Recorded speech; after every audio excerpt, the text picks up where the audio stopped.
సమాజంలో ఉండే జనాన్ని ఎక్కువ మందిని మంచి వైపు తీసుకెళ్లాలన్నా చెడు వైపు తీసుకెళ్లాలన్నా ఆ చెప్పే విషయం పదే పదే చెప్పాలి, ఎక్కువ మంది చెప్పాలి. ఇప్పుడు ఈ రెండు మీకు తెలుసు. చెడు వైపు తీసుకెళ్ళగలిగే వాళ్ళు కూడా ఇదే వాడుతున్నారు, ఈ పద్ధతిని. పదే పదే చెప్తారు, ఎక్కువ మంది ద్వారా చెప్పిస్తారు.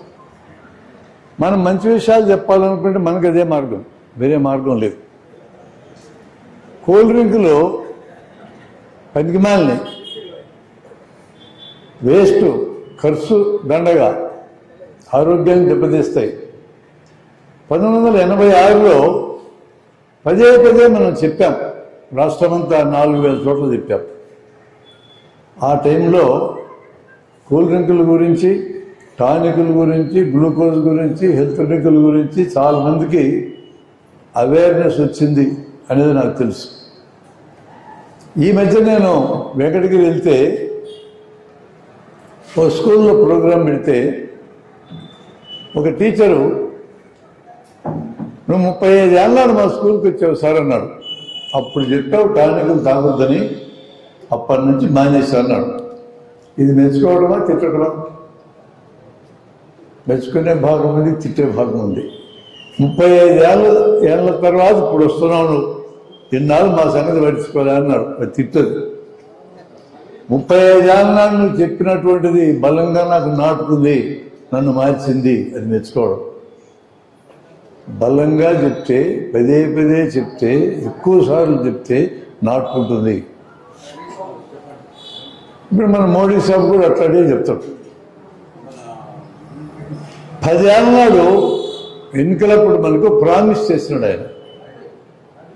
విదేశాల్లో ఉన్న నల్ల డబ్బు మొత్తాన్ని పట్టుకొచ్చి మీ అందరి అకౌంట్లో 15 లక్షలు వేస్తానని చెప్పాడు. మరలా అదే చెప్తే మనం అడుగుతాం, ఇంకా తీసుకురాలేదు ఏందని. ఒక్కసారి కూడా చెప్పాలి అది. కాబట్టి మర్చిపోయినాం మనం. రేపు ఎన్నికలప్పుడు మీరు అందరూ అడగాలి 15 లక్షలు ఎప్పుడు ఇస్తామని. మనం గుర్తు తెచ్చుకోవాలా. అలాగే మీరు గమనించండి, రాజకీయాల్లో ప్రచారం చేసిన వాళ్ళందరూ తాము జనం దగ్గరికి పంపించదలుచుకున్న దాన్ని పదే పదే పంపిస్తారు, ఎక్కువ సార్లు పంపిస్తారు. ఒక పర్పస్ కోసం ఈరోజు నేను వచ్చాను మీ దగ్గరికి. ఓ సబ్జెక్టు మేము ముందు పెడదామని. జన విజ్ఞాన వేదిక అనే సంస్థ ఈ ఊరంతా బలంగా తెలియాలంటే వాళ్ళందరూ ఆడే మెత్తడే మనం వాడాలి. పదే పదే బలంగా చెప్పడం, ఎక్కువ మంది జనాన్ని చూపించాలి. ఒక 2 నెలల తర్వాత ఇక్కడ కూర్చున్న జనం 200 అయితే 500 నుంచి 1000 మందిని మనం జన విజ్ఞాన వేదిక తరఫున చూపించగలిగితే ఒక ఇష్యూ మీద ప్రజలు మొత్తానికి అర్థమవుతుంది, ఇదేంటో కొత్త సంస్థ వచ్చింది, చాలా బలంగా విషయాలు చెప్తుంది అని. జనము తలల్లో నాటుకోవాలంతే.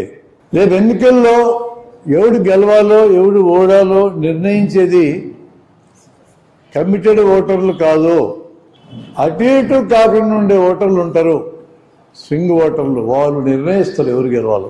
ఎవడు గెలుస్తాడు అనిపిస్తుందో వాడిని గెలిపిస్తారు. అది వాళ్ళు చేయబోయే పని. వాళ్ళని పట్టుకోవడమే ఇంపార్టెంట్. రాజకీయాలు ఉన్న వాళ్ళకి తమకు ఖచ్చితంగా ఓటేసేటోళ్ళు ఇటు ఓటేస్తారు, ఖచ్చితంగా ఎగ్గొట్టేటోళ్ళు ఇటు ఎగ్గొడతారు. ఈ స్వింగ్ లాగాలి. మనం కూడా ఈ ఊళ్ళో జనానికి జనం యొక్క సమస్యల్ని మాట్లాడే ఒక సంస్థ ఉంది, బలమైంది అని ఇంప్రెషన్ పట్టుకెళ్తే మన వైపు జనం మలుతారు. రేపొద్దున కమిటెడ్ ఓటర్లని, అటు ఇటు ఉన్న వాళ్ళని, స్వింగ్ ఓటర్లని మొత్తాన్ని కూడా సరైన ఆలోచనలో మనం వాళ్ళు పెట్టగలం. సరైన ఆలోచన ఎందుకు మనం నేర్పించాలి ఆ 10 మంది.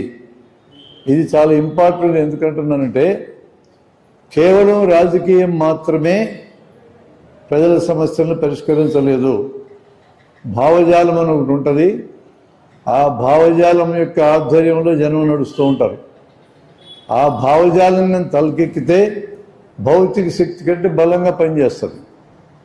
ఆ భావజాలం ఎక్కించే పని జన విజ్ఞాన వేదిక లాంటి మన సంస్థలది. మనం ఆ పని మీద లేమనుకోండి, తప్పుడు భావజాలాన్ని తలకెక్కించేటోళ్ళు చాలా యాక్టివ్ అవుతున్నారు. మంచి భావజాలం ఎక్కించేటోళ్ళు మనం యాక్టివ్ కావాలంటే మనం కూడా చాలా మంది జనాన్ని చూపించాలి. ఇప్పుడు వాళ్ళు జనాన్ని డబ్బులు ఇచ్చి బిర్యానీలు ఇచ్చి తీసుకొచ్చి కూర్చోబెడతారో మనం స్వచ్ఛందంగా వచ్చి జనాన్ని చూపించగలగాలి. ఆ పర్పస్ కోసమే ఒక స్టార్ట్ చేయాలనే ఉద్దేశంతో రాష్ట్రం అంతా నేను పర్యటిస్తున్నా, 2 రాష్ట్రాలు పర్యటిస్తున్నా.